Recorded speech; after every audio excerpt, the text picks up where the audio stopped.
Thank you so much. Nice one. I can let you know happy Mr. Happy. FM. Thank you for having me. I hope you are nicely relaxed to hear your Monday motivation. Yes, Thank you.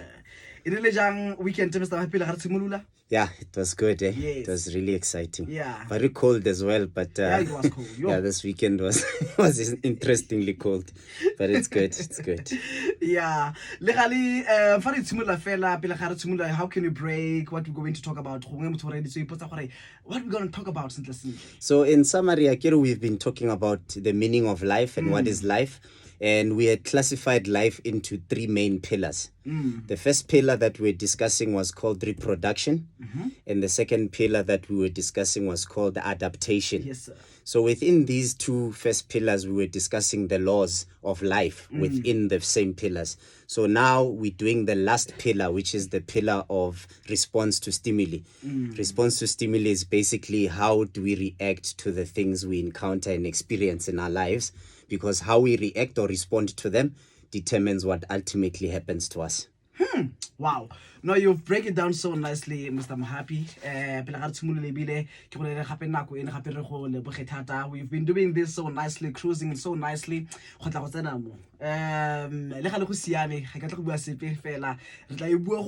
end of this session.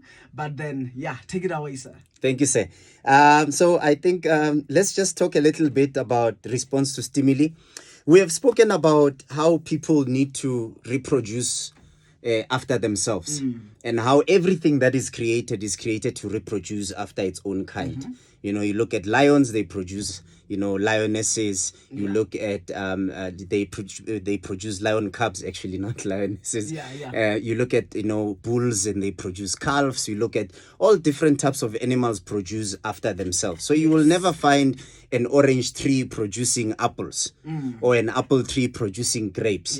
Every single thing that has been created is created to produce after its own kind. So even humans are also designed exactly the same way. A human being produces a human being. And even further, a human being produces a human being that's almost similar to itself.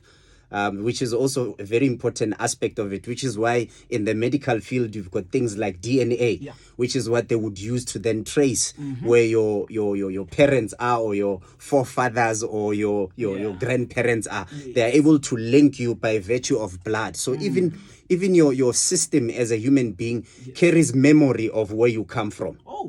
And it takes that memory to your children. So even your children will take the same genetic format, and they would have certain things in them that are similar to what you have, which makes it easier for us to then be able to identify whose mother and whose father or whose child are you. So it's one of those things. So then we then said move further, and when we said let's talk about then the aspect of a human, which is the second one that talks about how we have been created to have a unique ability to adapt. We've been given a very unique ability. And I was using a simple example that if you have someone that lives in Kuruman and decides to go live in Joburg, when they get to Joburg, the life in Joburg is different from the life in Kuruman. But with time, as they spend time in Joburg, they are going to learn how things are done in Joburg. Before you know it, they start speaking like Jobanites, and they start speaking the language in Joburg, even if they still have their Setswana there and there, but they will learn how to do things the way the people in Joburg do them. And the purpose behind all of that is so that you can survive. You can survive. So the purpose behind why we reproduce is survival. It's so that our species does not go extinct, but we continue to reproduce and move forward. Now, adaptation also serves the same purpose. It's the continuation of life, that we adapt and we are able to live and survive and thrive and produce more moving forward, which becomes very important for us to understand. So your ability to adapt to anything that you experience in life, anything that you deal with in life, anything that you encounter in life has everything to do with the fact that God has given you an inherent ability to adapt. There are people who live in the ice caps. They are called Eskimos. They live there, and if you bring them in a hot environment like this, it will take them a while to adjust. Some might even get sick.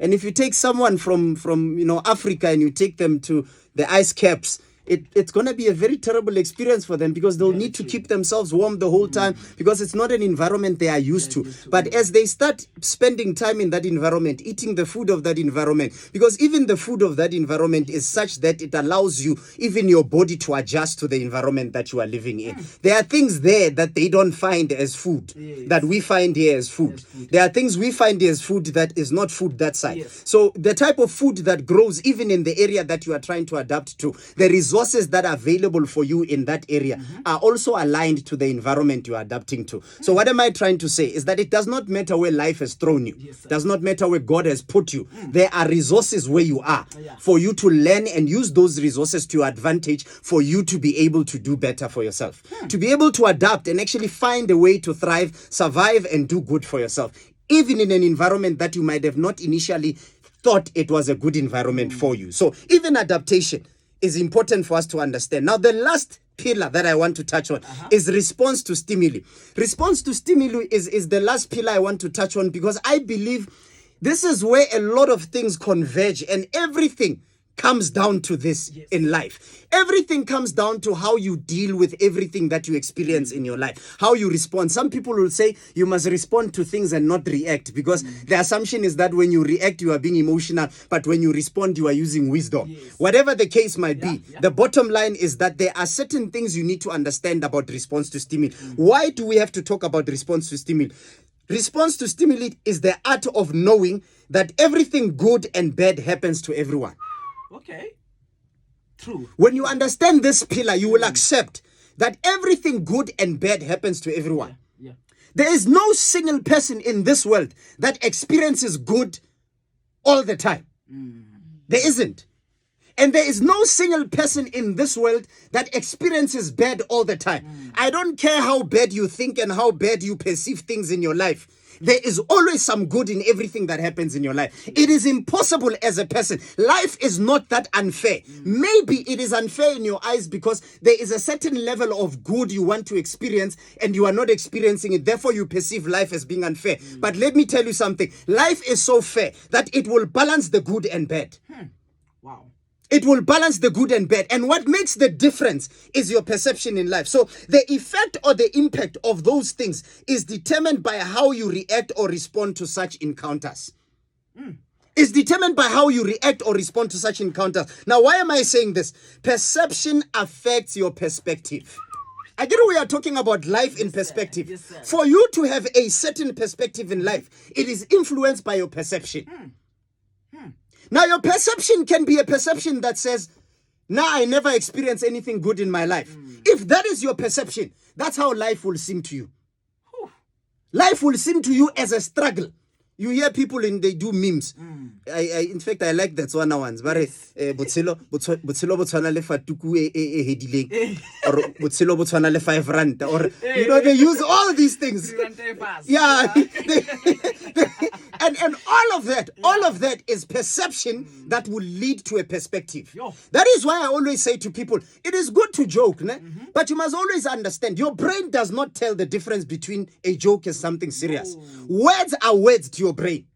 Whether it's a joke or not, there are times where even when you are sitting with your friends and they crack a joke about something personal about you in life, you know what's going to happen? After the joke has ended, you will sit and you'll start thinking about it. Is there truth in what they have said? And you start questioning whether you are telling them or not. I am telling you, every single joke that has ever been cracked, if it was about you, when you are sitting alone, that thing comes back. You begin to meditate on it because your brain does not know the difference. Words are words to your brain, and your brain takes words and it generates and manufactures a product out of those words. And this becomes very important because what it means is that you need to have an understanding that what you create as a perception has everything to do with what you surround yourself with. Nice. There are people who know how to be positive even in bad situations. It's not because they don't go through bad situations. They do, sometimes more than others. But because they have chosen to have a good perception of life, those bad things that are happening to them don't put them down. So you are unable to be put down. You are unable to be thrown down because your perception of life is positive and not negative. So whether you are thinking good or you are thinking bad, it's entirely up to you. The good and the bad will happen to everyone equally because this is life. Life inherently has the good and the bad in it. It is up to you to decide how you want to think. Wow. How you want to think. And that becomes very important because life carries a series of good and bad exposures. It carries them. Whether you like it or not, it carries good and bad exposures. Now, everyone is exposed to this current life form. There's nothing we can do. This is the current life form where things are the way they are. I don't want to go too deep into this because people might think I'm trying to preach here. Because the life form itself has degraded. Has degraded to a level where even the level of good that is happening is now becoming minimal as opposed to the level of bad that is happening. And people have to really now pull hard deep within themselves to actually pull the good out, even out of themselves. And this becomes very important to realize because even if we are saying, no, but the world is getting bad, things are going bad. Let me tell you something. The world can do better with another or an extra, even if it's one person, an extra good person in the world will make a difference. An extra positive thinker in the world will make a difference. An extra positive speaker in the world will make a difference. Because it's high time that we get into a space where we start rejecting negative speaking people to a point where there is even a level of motivation that uses hate to motivate people. Imagine.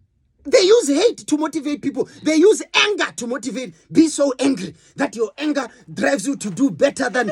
And I'm thinking to myself, Heaven, you understand what I'm trying to say? Because there is so much bad happening that people are now even starting to use bad to actually try and motivate people to say, if you are a bad person, use the bad to do good for yourself. And I've been touching on attributes for the past few months. And I've mentioned that you doing something good consistently has everything to do with developing value attributes, success attributes. And this is very important because you are able to achieve so much more as a person. So whether at different levels or at different intensities, because people might say, yeah, you don't understand the type of stuff I'm going through. I go through more than what you go through. Or what. It doesn't matter whether we understand or not. The bottom line is that what you are experiencing, it's not the worst of what other people have been through. It's not the worst, and you are not the first one to go through it. Other people have gone through it before, some at a higher level or even at a higher intensity than what you were experiencing. So you are not the first one. So you need to always approach these things with a mentality that says, I'm not the first one to go through this, and I'm not the last one. Some people went through this and they defeated it. Why will I fail? You must have a mentality of a winner, a mentality that says, I have been brought into this earth. Yes, it's got challenges, it's got difficulties, it's got hard things. I might be pressed sometimes, find myself in difficult situations where I have to find difficult ways of navigating myself out of trouble. Whatever the case might be, realize this one thing, that whatever you do determines where your life ultimately ends up. And this is important because if you are a negative thinker, you will experience a lot more. This is like, I don't know if you know the principle of an avalanche. You know, avalanche is like, when ice is packed on a hill. And that load gets there, and it's so much load in there that it will get to a space where even if you put 1 gram of load on top of that thing, that whole ice will break because it has reached maximum. It has reached maximum. So now you find situations where as a person, if you keep on speaking bad, it's like you're accumulating that ice on that mountain. Bad. One day it will take one little bad thing, even if it's not that bad, but it can be so small. But you say that little thing and everything just falls apart. Because you've been investing in saying so much bad in your life that your life is now building on bad to a point where disaster is about to happen. Now imagine a situation where it's same avalanche, but now it's built on good stuff. Wow. Yes, you might not see a difference of the good things you are saying to yourself. Maybe it's affirmations. You are saying good things about yourself. Maybe it's motivation. You look at yourself in the mirror and you motivate yourself. You do this, you encourage yourself, you do this. And you might not even see the difference and say, I've been doing this for 3 months and I don't see a difference. Let me tell you something. Everything accumulates over time. And we don't know. Maybe your avalanche is bigger than others. And you need to push a bit longer before yours breaks. But the more you push, the more you add to that ice, the more you're going to experience and the bigger the avalanche, the bigger the results. My good sir. And that's what I was talking about when I spoke about the law of investment and return. To say there are times where you invest, and you end up feeling like, but I don't feel like what I'm investing is actually going to help because I'm not seeing any difference. Let me tell you something. If you are learning to invest in something and you consistently do it, this is the part where I can encourage you to say, trust the process. Yes, sir.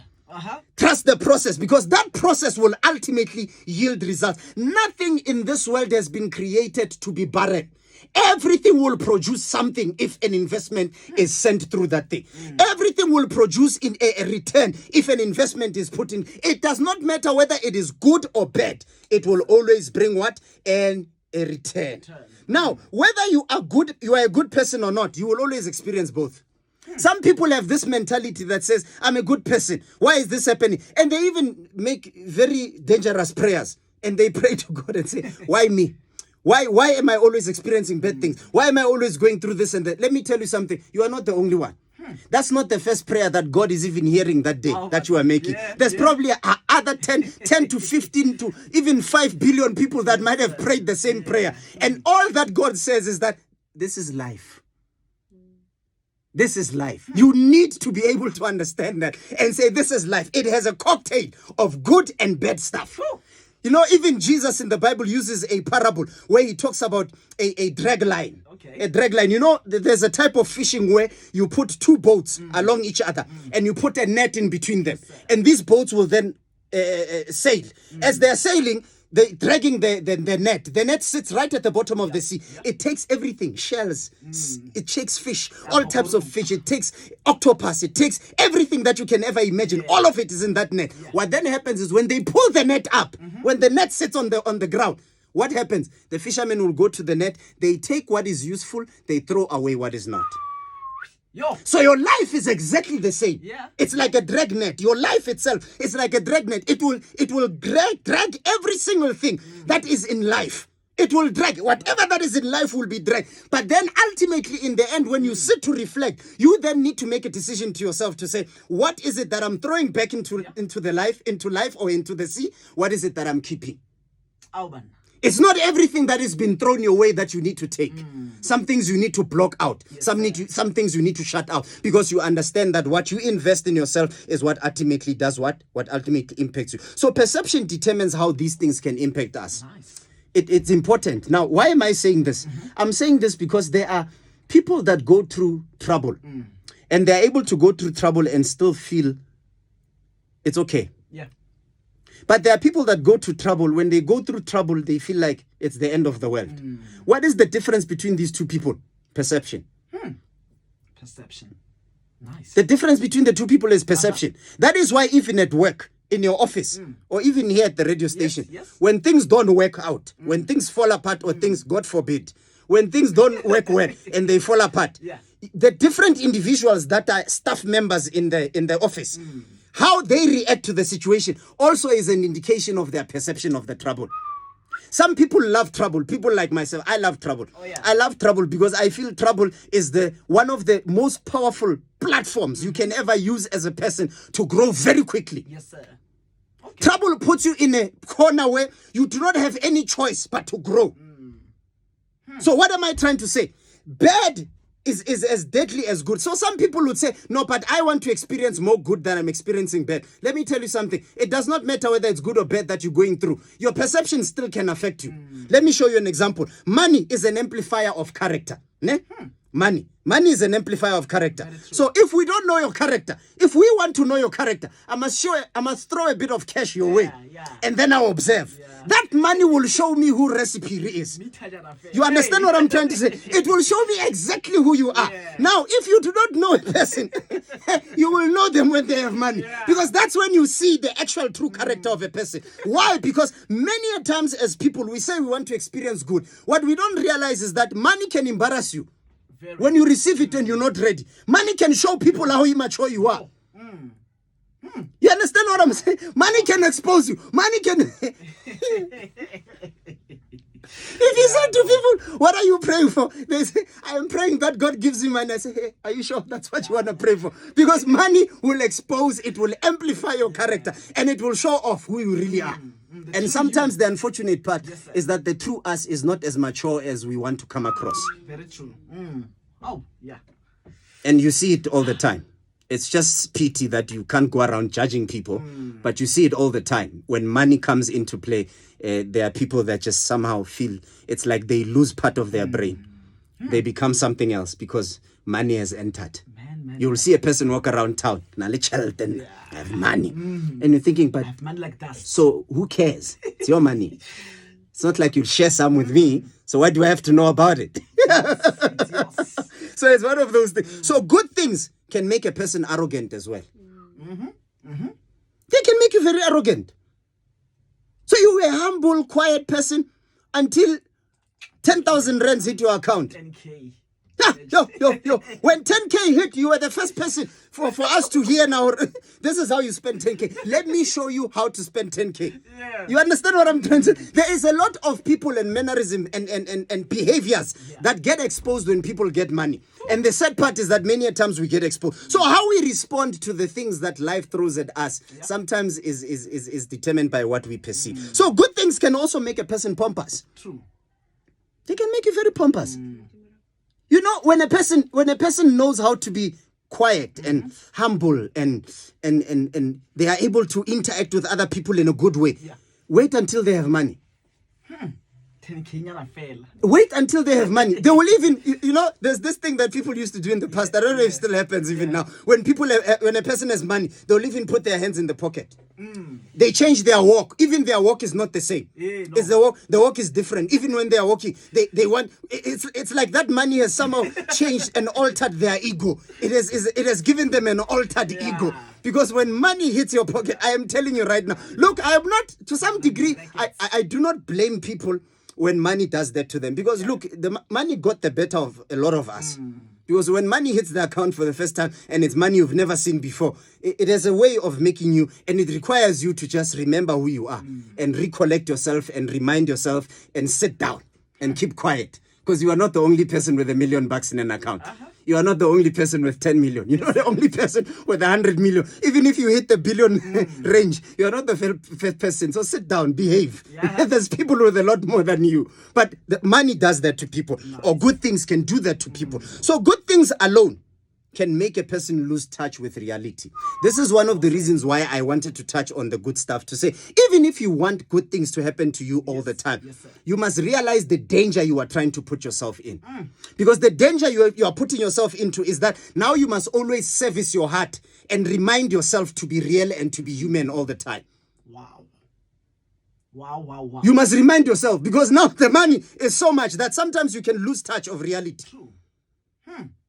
Imagine. Let me tell you something. Rich people, they have a different way of thinking, of doing things. Rich people they're weird. Yeah, very. You nerd. You will find a rich person building a little house, a house that is worth money that a normal family in South Africa can live in, and he builds that little cottage for his dogs or her dogs. Oh, man. And those dogs have their own stylist that comes once a week to style the dogs. Where now right now you are struggling to maintain the weave. You are struggling to get your hair cut. Someone is styling dogs and cutting their tails and doing their manicures and all sorts of other. Do you realize what that means? Is that when you get to certain levels of life, money can make you live your life to a level where you might potentially lose touch with reality. And you always need to. That's why you need the bed. You need the bed to remind you, to say, hey, even if you are a billionaire, you can still fail. True. So sometimes you need to embrace these things because they remind you to say, even if I can be excited about life, even if I can move forward, sometimes failure is necessary. Because it will remind you, hey, you are human. Hey, you are not as special as you think you are. Hey, you are not as important as you think you are. Because sometimes you might even think yourself too high of yourself than you should. which can be very dangerous. So response to stimuli is very important, because how you respond to everything else that happens around you and everything else that happens in the world determines how you ultimately become as a person. Now, as I close, how do I develop a balanced perception? Okay. How do I do it? And we've been touching on this when we spoke about the law of adaptation. We're talking about growth, and we said you need to increase your value. Wow. You need to increase your value. Nice. How do you increase your value? You need to increase your value mentally. Read.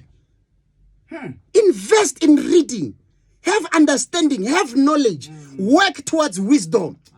You know, wisdom is such an important aspect of being a human that we take it for granted. In fact, it's one of the things that God says, even when you pray for it, I will not even look at your mistakes. I will not even look at... That is the one prayer you will ask, and I will give it generously to everyone. So any person that says, Lord, please give me wisdom, God gives generously. And it says, without finding fault. Yes, sir.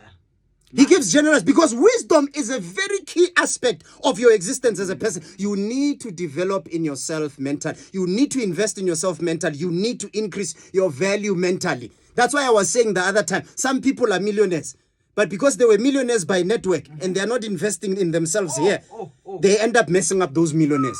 And in the past, when I was young, we used to call them tycoons.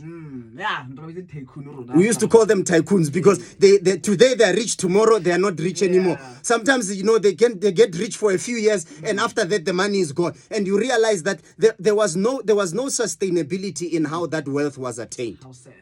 How that money was attained, there was no sustainability. So even when you are praying to say, let me work, secure the bag, and do this and do that, while you are securing the bag, make sure that you've got the mental capacity to maintain the bag while you have secured it. Powerful. Not only are you supposed to have the skills and the ability to secure, but you also need to have the mental capacity to maintain the bag once you have it. Wow. Maintain it. It's important. Yes, physical value. Increase your value physically. How many multi-millionaires and billionaires that you know today that their health status is bad? Yo. They worked so hard to accumulate all of that money. But once they have achieved it, their health status has deteriorated to a level where now all they want is to say, I could literally give away all this money just to have my health because I know I can make this money again. Yo. Now, there are things that are more valuable than material in life. The sad part is that most of us only realize those things once we have attained the material. Once you are now living in that big house worth 20 million, 50 million, 45 million, only then you realize it's not much. It's not all that. It's not all that I thought it was. How many people had their crushes and they ran after their crush? Until you got that crush. What a no, man. 3 months later into the relationship, you look at the crush and say, what was I doing? What was I doing? And I saw a post on Facebook the other time and said, I think my crush is better off remaining as a crush. Because sometimes there are things we think we want are not always what we need. Yeah. What we want is not always what we need. So the last one I want to touch on as I close is the spiritual maturity. People, now I will not go about the bush and hide around this. People, you need to go to church. You need to invest in your spiritual maturity. Whether you like it or not, whether you see value in it or not, I am telling you, more than 90% of the decisions you make in your life are influenced by your spiritual condition. And if you don't think this is true, tell me this one thing. Who gave these multi-billionaires the ideas they have? Where did it come from? Yo. You know, the book that I've just finished writing now, this is one of the aspects that I'm touching on. To say you need to understand that there's a transition between the realm of the spirit and the natural realm, where people can access it and get ideas and get groundbreaking business ideas that are able to generate a lot of money. Yo. Because they have tapped into that space. Now, how do you tap into that space? By creating a level of growth in your spiritual life. Invest in your spiritual self. You are going to go so far. Life is about being intentional and making an effort towards what you believe. Do not take yourself for granted and think life will just happen. You need to invest in yourself. Develop yourself so that you can have a balanced perception. Thank you so much. Mr. Happy just dropped the mic. Wow, powerful. Ele ura ya batlhano ga jaana ra jalo go ka ntere di kgang.